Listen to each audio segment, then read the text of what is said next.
Welcome back to the history of the papacy in 10 minutes or less, or at least we try, definitely no more than 15 minutes.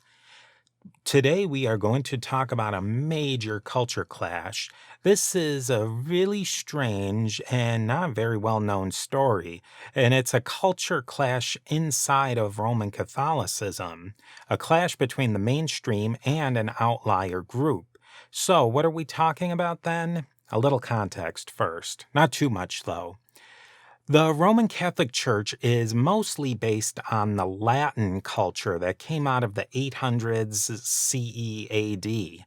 Up until Vatican II in the 1960s, Latin was the only language of liturgy, and nearly all Catholics used the same liturgy or Mass that went back hundreds of years. There was some diversity in parishes, and there was a lot of ethnic parishes: Irish, Italian, German, Spanish, Croatian, Filipino. I mean, you name it. There was probably an ethnic parish for that. And a priest wouldn't have to be that ethnicity to serve the local parish, but it didn't hurt. Everyone in these parishes still did things in Latin, though, the Western way, especially the liturgy. There was a very tiny group of so-called Eastern Catholics, also known as Byzantine or Greek Catholics. Groups from Eastern Europe, Greece, parts of the Middle East, and North Africa who had Eastern practices but were still in communion with the Pope in Rome. In short, the Eastern or Oriental Orthodox in practice, but in communion with Rome, therefore not in communion with the Oriental or Eastern Orthodox. These were groups that at some point in history split off from their own communions, usually to join Rome. But anyways, we'll skip that for a second. Today's story is the story of a journey of a group of people and some big personalities that clashed along with culture clashes. Now, just quickly, way back when we talk about these splits of why some groups were no longer in communion with their Eastern churches, a split happened way back in the 1500s that was related to the devastating wars that were happening in Northern Eastern Europe between Poland, Lithuania, Russia, and some other participants. There was a group called the Carpatho-Russians, also known as Ruthenians, Rusins, and other names, and they lived in the Carpathian Mountains area where Slovakia, Poland, Ukraine, Hungary, and all these other former Austro-Hungarian Empire states all came together. The Ruthenians were Eastern Orthodox Christians. The church had many internal problems, though, and external conflicts with the Russian Orthodox Church.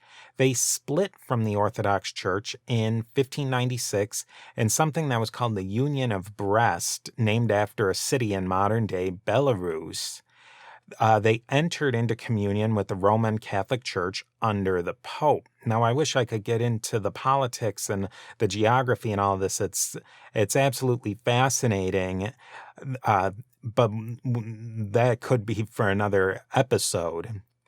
The union between the Ruthenians and Rome was highly controversial, and a great deal of conflict and blood was spilled over it, especially in the first few decades after the union.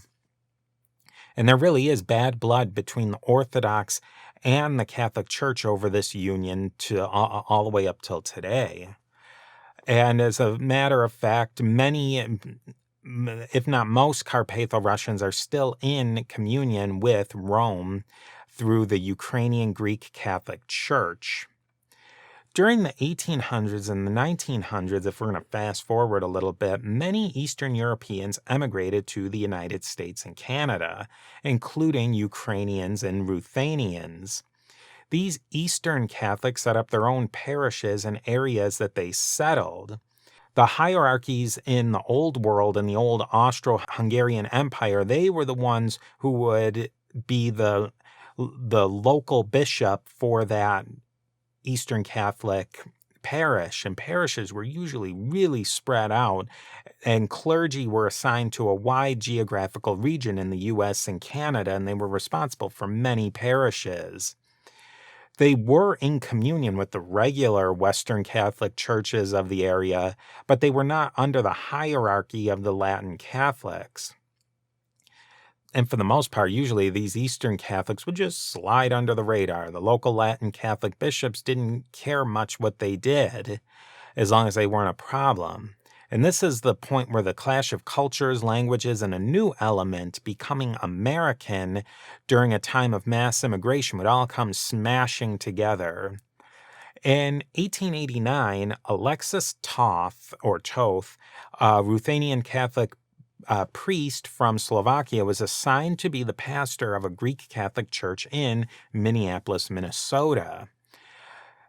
Archbishop John Ireland was the bishop of St. Paul, Minnesota, and he was the bishop of this whole area of the St. Paul, Minneapolis, and that greater area. And he was really a larger-than-life character. He was from Ireland, if you were playing at home. He became a priest and a chaplain in the army during the U.S. Civil War. He was called the Fighting Bishop. And he was very much for Americanization of ethnic parishes in the United States. English is the language of parish life, except for liturgical purposes, Latin Mass only, of course. And he was very progressive, and he was known as a liberal back then. He fostered all sorts of ecumenical dialogue with Protestant groups in Minneapolis and St. Paul regions, and he was a strong supporter of African American rights. He gave a famous sermon in Washington that was well known as a firebrand speech in support of African American rights in the United States, which was obviously, not very popular in many circles at that time and made a lot of enemies too, and the Fighting Bishop didn't much care about that. As you can see, Ireland was not a person to trifle with. He was a powerful man with very strong ideas, and he was highly connected with the government all the way from the local level to the national level in Washington. So this is where Alexis Toth gets himself back into the story. As an Eastern Catholic priest, it was usually the custom that they would touch base with the local Latin bishop as a courtesy, but they were no way under the direct control of that bishop. Their bishop was the bishop of back in the old country, if you will. So Father Alexis did go and touch base with Ireland. Now, Toth, for a little bit more background on him, he was from central Slovakia from a family of priests. He was highly educated in both Eastern and Western history, church history traditions, and canon law. Archbishop Ireland might have been a liberal or a progressive when it came to interfaith dialogue and African American rights, but he was a straight reactionary when it came to inside Catholic Church tradition. Here are some of the problems that Ireland had with the Eastern churches. They weren't Latin enough because they weren't Latin. They also had married clergy, which was a gigantic problem. Alexis Toth thankfully documented the meeting he had between himself and Ireland. Ireland read through Toth's paperwork and saw that he was a Greek Catholic and not a Latin Catholic. Ireland was instantly furious, and he started grilling Toth about whether he was married and made it abundantly clear to Ireland's perspective that Toth was not welcome in his diocese. Ireland was explicit. He didn't think Toth was a priest at all, nor his ordination was not valid, and that he was the bishop. Ireland was the bishop of this area, and he was not going to let this nonsense fly in his archdiocese. Toth relates that Ireland's Irish was up, so to speak, and that Toth's got pretty hot under the clerical collar as well.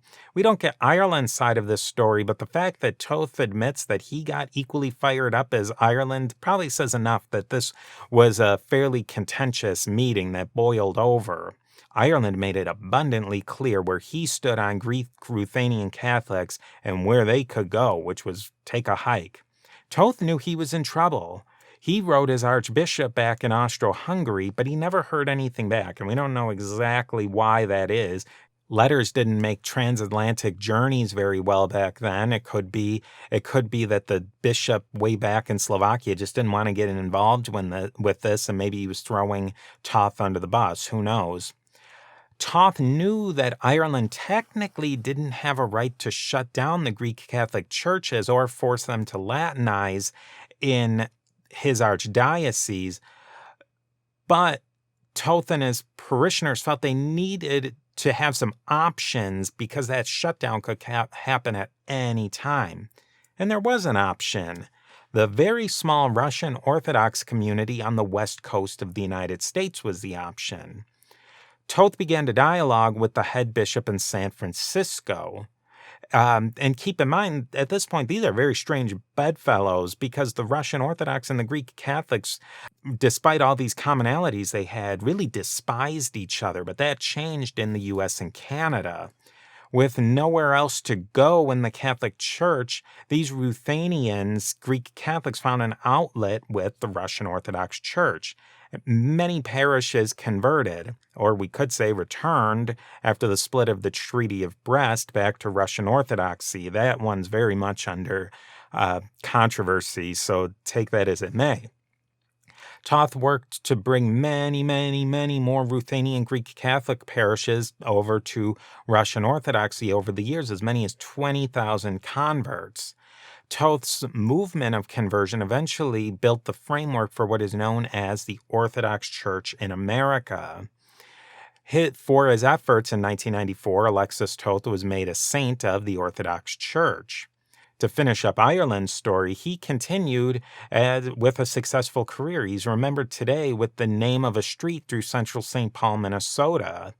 The irony of Archbishop John Ireland can't be missed. He was way ahead of his time in supporting civil rights for African Americans. He supported a strong ecumenical dialogue among Christian factions, which is very progressive now.